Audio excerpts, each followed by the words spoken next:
और आज दिल्ली के फैसले का दिन है। सभी 70 विधानसभा सीटों के लिए वोटों की गिनती शुरू हो गई है। थोड़ी ही देर में रुझान आने शुरू हो जाएंगे। सबसे पहले पोस्टल बैलेट की गिनती होगी और इसके बाद ईवीएम खुलेंगे। अगले कुछ घंटे में तय हो जाएगा कि इस बार दिल्ली किसकी है। बीजेपी का 27 साल का बनवास खत्म होगा या फिर चौथी बार दिल्ली में केजरीवाल सरकार बनाएंगे।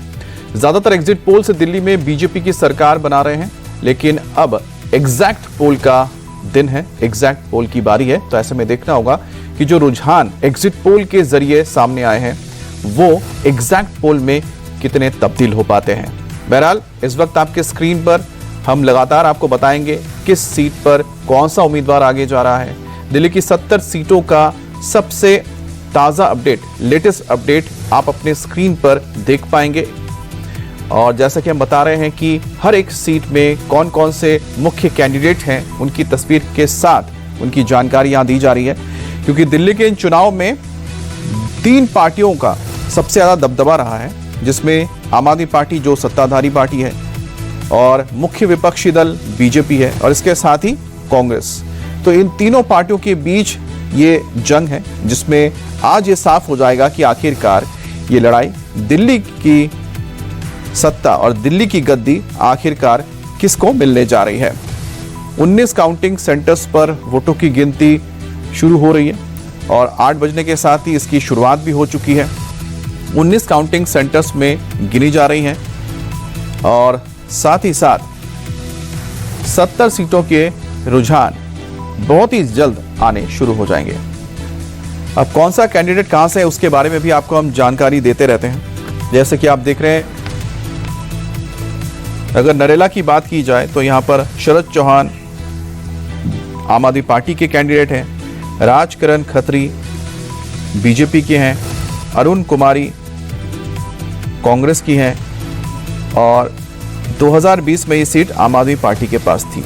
तो 2020 की बात की जाए तो आम आदमी पार्टी यहां पर विजेता थी, लेकिन 2024 के चुनाव को अगर देखते हैं, लोकसभा चुनाव में, तो वहां लीड बीजेपी को मिलती नजर आ रही है।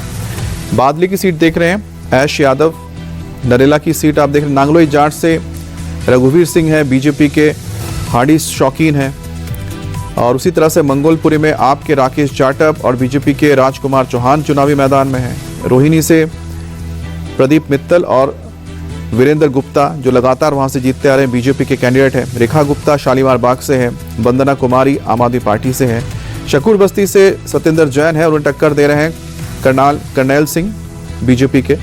और नांगलोई जाट से रघुवीर शौकीन है और उन्हें अनु शौकीन दे रहे हैं टक्कर। वजीरपुर से राजेश गुप्ता आम आदमी पार्टी के कैंडिडेट हैं, पूनम शर्मा बीजेपी की हैं। मॉडल टाउन से अगर बात की जाए, उसी तरह से मचिया महल में अली मोहम्मद हैं आम आदमी पार्टी के और बल्ली मरान से इमरान हुसैन है, तो बीजेपी के कमाल बागरी उन्हें टक्कर दे रहे हैं। करोल बाग से विशेष रवि हैं जिन्हें टक्कर दुष्यंत सिंह दे रहे हैं। राजकुमार आनंद पटेल नगर से बीजेपी के कैंडिडेट हैं।